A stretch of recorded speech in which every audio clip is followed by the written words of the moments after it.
রাজধানীর উত্তরা এলাকার নাম মুগ্ধনগর করার দাবি জানিয়েছে ১২ দলীয় জোট। অন্তর্বর্তীকালীন সরকারের প্রধান উপদেষ্টা ডক্টর মোহাম্মদ ইউনূসের কাছে এই দাবি জানান জোটের মুখপাত্র শাহাদাত হোসেন।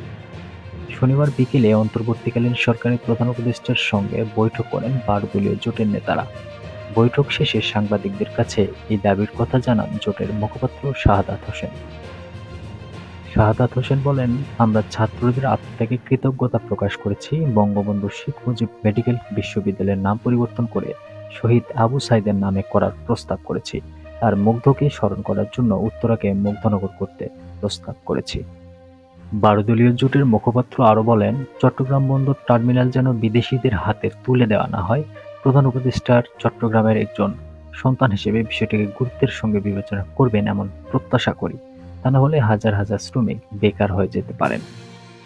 প্রধান উপদেষ্টার সঙ্গে বৈঠকে জাতীয় পার্টিকে আমন্ত্রণ জানানোর সমালোচনা করেন শাহাদাত হোসেন। তিনি বলেন, এই জিএম কাদেরগণ ছলে-বলে কৌশলে গণতন্ত্রকে হত্যা করেছে।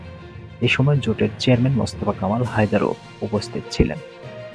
উল্লেখ্য, গত ১৬ জুলাই রংপুরে কোটা সংস্কারের দাবিতে আন্দোলনরত শিক্ষার্থীদের সঙ্গে সংঘর্ষে বেগম রোকেয়া বিশ্ববিদ্যালয়ের ইংরেজি বিভাগের শিক্ষার্থী আবু সাইদ গুলিবিদ্ধ হয়ে নিহত হন। এর ২ দিন পর ১৮ জুলাই রাজধানীর উত্তরায় আজমপুরে সংঘর্ষের মধ্যে গুলিবিদ্ধ হয়ে ঘটনাস্থলে মারা যান মীর মাহফুজুর রহমান মুগ্ধ। তিনি বাংলাদেশ ইউনিভার্সিটি অব প্রফেশনালসে বিইউপি প্রফেশনাল এমবিএ করছিলেন।